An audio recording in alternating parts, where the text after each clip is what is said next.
Hello, hello Sakshi. Is my voice is audible to you?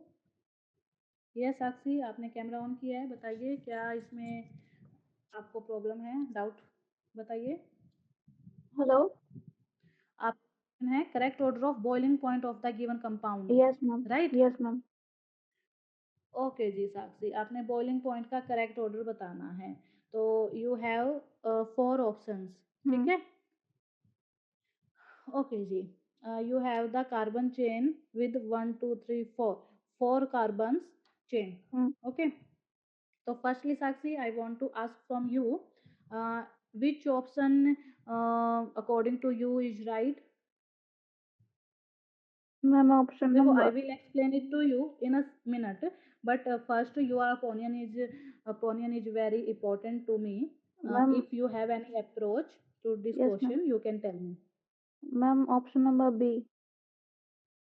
Option number B, okay. Yes. Boiling point है देखो भाई हमारे पास, ठीक है। ऑप्शन नंबर बी आपको लग रहा है, मीन्स जितनी ज्यादा ब्रांचिंग होगी, लॉन्गेस्ट चेन नहीं होगी, वो आपको लग रहा है। Yes, ma'am. ओके, तो आपका ये ऑप्शन करेक्ट नहीं मिला या वैसे ही आपने तुक्का मारा है? Hmm. बताइए आप, मतलब प्रॉब्लम क्या है? आपने ऑप्शन नंबर बी कह दिया, तो क्या आपका ये ऑप्शन करेक्ट नहीं मिला? आंसर मैच नहीं हुआ क्या आपका? मैम, हमको जी यही साक्षी सही लग देखो, रहा है. ओके जी, आपको यही सही लग रहा है, कोई बात नहीं। देखो, मैंने आपके साथ साथ ही अपनी स्क्रीन शेयर की है, बता दीजिए क्या आपको विजिबल है? यहाँ पे Yes, हम ma'am. डिस्कस करेंगे। Yes, ठीक है ma'am. जी, ठीक है। देखो भाई, बात है बॉइलिंग पॉइंट की, Hmm. ठीक है। बॉइलिंग पॉइंट देखो भाई, इन सब में क्या फर्क है? अगर आप अपने तीनों ऑप्शन देखो, इन सब में क्या फर्क है? Branching ये है का. आपके पास, हाँ जी, ब्रांचिंग की, 4 कार्बन एटम्स की चेन है ना। Yes, ma'am. देखो, ये है, एक तो आपके पास लॉन्गेस्ट चेन ये बनेगी, Hmm. एक सेकंड पोजीशन पर बी आर लगा है आपका, Hmm. ठीक है। एक बार मैं आपके सारे मॉलिक्यूल यहाँ पर बना लूँ, ठीक है, उसके बाद एक्सप्लेनेशन आपको इजी समझ आ जाएगी, ठीक है। CH3, और एक आपका क्या है यहाँ पर, CH3, CH3, CH3, ठीक है। सरफेस एरिया की Hmm. बात है, आप बिल्कुल सही कह रहे हो। यहाँ पर देखो, ये प्राइमरी एल्काइल हैलाइड है, ये सेकेंडरी एल्काइल हैलाइड है, ये tertiary The alkyl tertiary. Halide है, Yes, ma'am. ठीक है।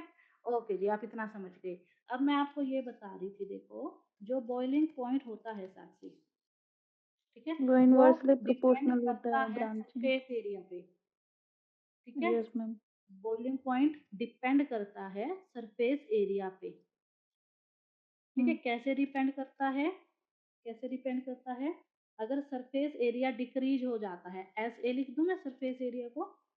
Yes, ma'am. सरफेस एरिया जब डिक्रीज हो जाता है, किस वजह से?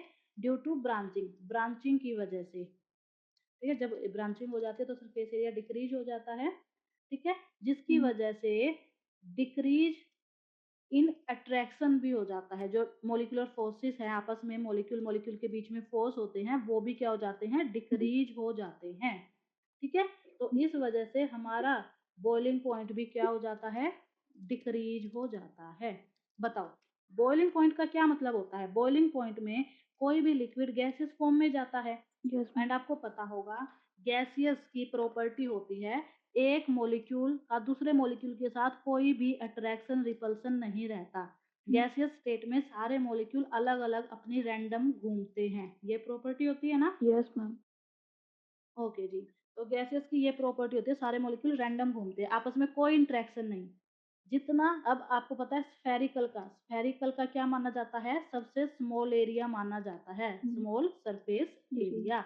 अभी तो कोई आप वाटर की ड्रॉप ड्रॉप गिराते हो, Hmm. तो वो स्फेरिकल शेप में ही बनती है, due Hmm. To small surface area. तो जितना स्मॉल सरफेस एरिया होगा, उतने ही स्मॉल आपस में अट्रैक्शन या रिपल्सन, कोई भी टाइप के फोर्स होंगे, और जितने स्मॉल फोर्स होंगे, कम फोर्स होंगे, उतना ही आपको लेस टेम्परेचर देना पड़ेगा उसको बॉईल करने के लिए, ठीक है। Hmm. अब अपने यहाँ पर आते हैं, देखो भई सबसे ज़्यादा सरफेस एरिया इसका होगा क्योंकि ये सबसे लॉन्गेस्ट चेन है। देखो, अगर आप इस चेन को एक टाइप से देखो, देखो 1, 2, 3, 4, 5 5 नहीं हो गए ऐसे लाइन में? Yes ma'am. यहाँ पर देखो लाइन में कितने हो गए? 1, 2, 3, 4 4 ही तो हुए यहाँ लाइन में। यहाँ देखो यहाँ लाइन में 5 खड़े हैं, यहाँ लाइन में 4 खड़े हैं, यहाँ लाइन में 3 ही खड़े हैं। ये तो दिखने में भी वैसे स्फेरिकल सा लग रहा है ना? Yes ma'am. तो सबसे कम इसको नंबर दे देते हैं, ये आपका 1 नंबर का मॉलिक्यूल है, ये 2 का है, ये 3 का है। तो सबसे कम सरफेस एरिया है आपका ठीक है। इसका। तो सबसे कम सरफेस एरिया इसका है, तो सबसे कम बॉइलिंग पॉइंट भी इसका होगा। बॉइलिंग पॉइंट का ऑर्डर मैं बता रही हूँ, फर्स्ट का सबसे ज़्यादा होगा, फिर 2 का, फिर 3 का। ठीक है? ये आपका है बॉइलिंग पॉइंट का ऑर्डर। हुँ। जी बताओ, समझ गए यस या मैम। नहीं समझे? मैम एक चीज़ और है, अगर सरफेस एरिया डिक्रीज़ करता है तो अट्रैक्शन भी इंक्रीज़ करना चाहिए ना, क्योंकि सरफेस एरिया घट रहा है तो अट्रैक्शन तो बढ़ना चाहिए। नहीं, नहीं, नहीं, वो ऐसे नहीं बढ़ रहा, ऐसे घट-बढ़ नहीं कर रहा। देखो भई क्या है, एक्चुअल में क्या होता है, देखो, अगर इतना सा सरफेस एरिया होगा छोटा-सा, दूसरा का भी इतना ही होगा, हुँ, है ना? हुँ। तो कितने फोर्सेस होंगे इसमें? 1, 2, 3, 4 अगर इतना बड़ा एरिया होगा, तो कितने फोर्सेस हो सकते हैं? 1, 2, 3, 4, 5, 6, 7, 8, 9, यस 10, मैम। 11, 12, 13, 14, 15, 16, 17 ठीक है? देखो अगर ज़्यादा बड़ा सरफेस वो एरिया होगा, ज़्यादा आपस में ज़्यादा कॉन्टैक्ट में आएँगे ना, हुँ, हुँ। तो ज़्यादा फोर्सेस होंगे ना आपस में कॉन्टैक्ट में यस आएँगे। मैम। तो ज़्यादा फ़ोर्स होएँगे तो हमें उनको अलग-अलग करने के लिए ज़्यादा गैस की यही प्रॉपर्टी है ना, सारे मॉलिक्यूल अलग-अलग होते हैं। Yes ma'am. इनको अलग-अलग करने के लिए ज़्यादा टेम्परेचर देना पड़ेगा ना। Yes ma'am. अब यहाँ पे थोड़े से फ़ोर्स है, इनको अलग करने के लिए थोड़े-सा ही टेम्परेचर देना पड़ेगा तोड़ने के लिए। Yes ma'am. जी साक्षी समझ गए? यस अब मैम। देखो इसका आंसर देखो, मैच हो गया इसका आंसर? Yes ma'am. ठीक है? इसके अकॉर्डिंग आपका सी ऑप्शन सही आना चाहिए, है ना? हुँ।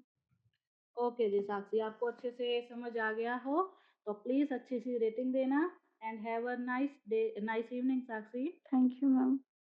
थैंक यू, बाय-बाय, रेटिंग देना मत भूलना। Okay ma'am.